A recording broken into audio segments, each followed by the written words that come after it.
Alright, so let's take a look at GameStop. Here's the stock chart. Let's see, how has the year been going for GameStop? Looks like it's been pretty much dead money. Let's see, it started the year at 39 or 38, 37, so maybe not dead money. It's been a rough year. Let's see, 2 years ago, before this crazy run up, $4. It's a crazy chart, isn't it? Back down, went back up, went back down, went back up, went back down. 4, 5, 6 big runs. Meme stock mania started right here, right? This was like the day. I guess it's taking it on the chin a little bit. Anyway, let's go see GameStop investor relations. This is the fiscal Q2, so they did report that. Sales were pretty weak. I expected them to grow. They shrank a little, not good. They came in at 1136 versus 1183. So, in case you guys can't see that, 1136 is a -4 instead of a +5. Oof. Tough quarter. Obviously, the summer quarters are a little less important than the holiday quarters. Oh, their collectible sales were a little better than I thought. So the core game sales were less. But obviously their NFT thing has probably not been working. Gross margin, 25%. Pretty good. But same quarter last year was 27, so I don't know if the mix, they did a split, 4 for 1. Everybody thought they would squeeze on the split or something like that, right? And people get crazy about these stocks. It's just a stock. You know, you don't have to get too wild and emotional about it. Some people get very emotional. I find you do better when you don't get so emotional.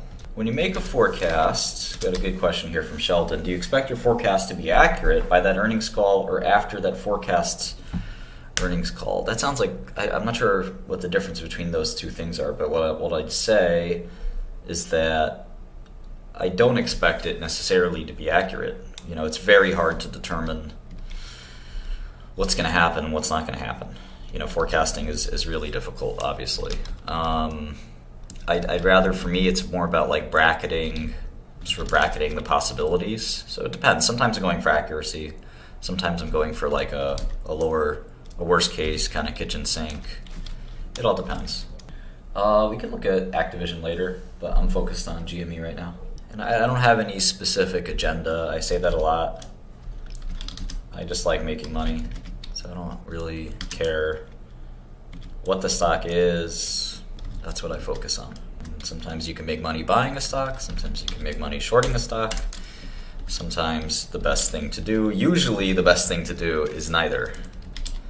You should only really be making investments or trades in rare occasions. Now, if you do a lot of analysis, you can actually still be only rarely trading while looking at a lot of stuff. I hope that makes sense. All right, so trailing 12 months cash flow for GameStop is negative 800 million, so lost about 800 million. Not a big deal if we're going to see a real turnaround, but we're still waiting on a turnaround. It's not been great, as you can see from the revenue performance. Although, you know, given COVID,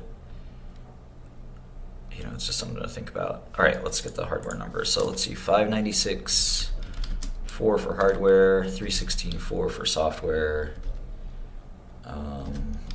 and 223, 2 for collectibles. So hardware was about in line from last year. Software was down quite a bit. Collectibles was up quite a bit. So pretty straightforward second quarter results there. So nothing really new from GameStop, it looks like. Listen to the call as well really quickly, and see if there's any data in the 10Q we need to look at. It looks like the immutable X relationship is pretty much a 0. US, Canada, Australia, and then Europe. 166.4. I bet that we'll close one of these at some point. And then last year.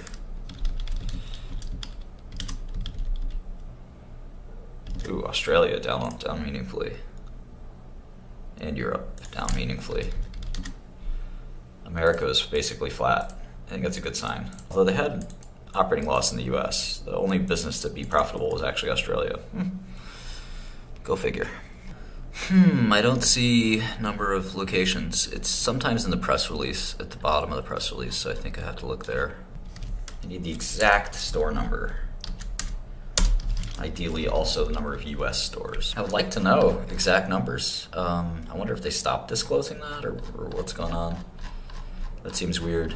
Well, maybe it's on the call. Let's listen to the call. We now have a more diversified product catalog, strengthened fulfillment network, improved tech stack and e-commerce presence, and fortified corporate infrastructure. I'm doing investment research. Thanks to these improvements, including our SAP implementation, we're able to start focusing on a new set of priorities that include achieving profitability, launching proprietary products, leveraging our brand in new ways, and investing further in our stores.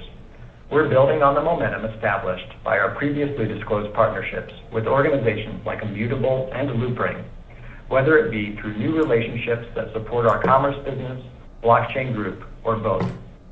The deal we just announced with FTX is a byproduct of our commerce and blockchain teams working together to establish something unique in the retail world. So unlucky, passionate, right? Quality talent. It is also worth noting that sales attributable to collectibles, which is a segment we intend to grow over the long term, were $223.2 million for the quarter, compared to $177.2 million in the prior year's second quarter.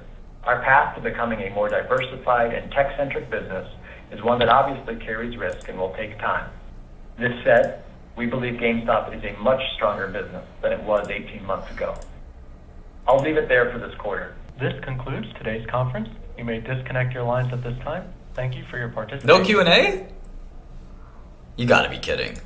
That's it? These games look shitty. This one looked interesting, actually. I'd like to play this one. Bitverse. I know Gods Unchained is the game people like a little bit better. This is sort of like Magic the Gathering. Volume in the last 24 hours is 500,000. That's not bad. All-time volume, $100 million. Pretty good. Highest sale, $76,000 card, 160,000 card owners. Servant of Inti, give a friendly Amazon protected. Do you want to pay $350,000 for that card? Not bad, right? Hierophant Solenis. That's Jack Dorsey right there, I believe. Can you guys see that? GameStop will be FTX's preferred retail partner in the United States. Oof. Yeah. What's the Immutable X coin? Or token? IMX. What's the market cap of this bad boy? Well, it was $7 or $8. Now it's 40 cents. It's kind of typical of all crypto right now. Market cap, 274 million. So even if GameStop owned every single Immutable X token, which may not be a bad idea for them, honestly, that could be what makes sense, is them to buy Immutable X. You still would not really make a dent in GameStop's market cap. So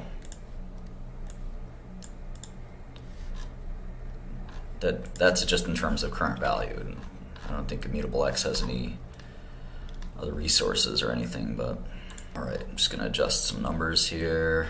There's 304 million shares outstanding now, so that's 9,122. Cash has changed a little as well. They have less cash than before, not a meaningfully different amount. 908.9. Yeah, the rest of my forecasts are kind of the same. Still have a $40 price target. What's the price right now? 25. After the split, discount rate has to go up, unfortunately. We have a different federal rate regime, so just bumping that to 8% gives you roughly fairly valued stock. Nothing special there. Let's look at my assumptions. I have revenue growing 5% from here on out, 10% for a couple of years. That's pretty ambitious given last quarter they declined 4%. I was expecting growth, but I'm assuming the turnaround will hit any time. So even if the turnaround happens, that's kind of priced into the stock. So that's why it's probably not a great stock to be involved in. Because the turnaround, now if the turnaround's better than 5% revenue growth a year, then sure, there'll be upside, more upside to the stock. But at the moment, if it's just 5% revenue growth any basic financial calculation will tell you that that's kind of what's embedded, the embedded expectation. So have the company going from $6 billion in revenue at the moment to closer to $10 billion in revenue over the next decade, to the end of the decade. So basically a pretty good turnaround where they kind of get back to where they were last decade. And in such a case, the stock price isn't that good. If interest rates come back down, then maybe it's a little bit better situated. But obviously interest rates would impact on revenue as well. So there's a couple ways to look at that. But it doesn't seem too exciting. I mean, those are the long-term embedded expectations where you're trying to gauge whether or not the market is panicking or not. I think the bigger question is, can they actually pull off a turnaround? How do they just sort of like be able to extract more value out of this business they have, which sort of seems like they're not well positioned at all.